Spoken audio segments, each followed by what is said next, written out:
Guys আসসালামু আলাইকুম। আপনারা দেখতে পাচ্ছেন আমাদের সাথে একটা আপু দেখা করতে আসছিল। সে আমাদের জন্য একটা গিফট নিয়ে আসছিল। এখন আমাদের মামু সে এখন গিফটটা খুলবে। দেখা যাক আপু আমাদের জন্য কি আনছিল।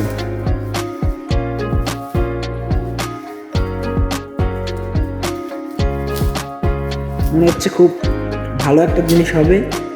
আশা করি মনে হয় ডায়েরি হতে পারে। দেখা যাক মামা লেখার জন্য হয়তো ডায়েরি কলম দিয়ে উঠাইছে। হ্যাঁ, আমাদের স্কুল লেখার জন্য হয়তো কোনো ডায়েরি কলম পাঠাইছে। দেখা যাক মামা কি বেরো করে। হয়তো ওরা হ্যাঁ, যেটা ভাবছিলাম সেটাই। হ্যালো গাইস, এই যে সবথেকে মূল্যবান গিফট আমাদের জন্য পাঠিয়েছে। সর্বপ্রথম আমাদের একটা গিফট, ডায়েরি এবং কলম। আপুকে অসংখ্য ধন্যবাদ আমাদেরকে এমন একটা জিনিস দেওয়ার জন্য। আমার পক্ষ থেকে মামা কিছু একটা বলুন। যে আমাদের এই গিফটটা পাঠিয়েছে তাকে অসংখ্য ধন্যবাদ।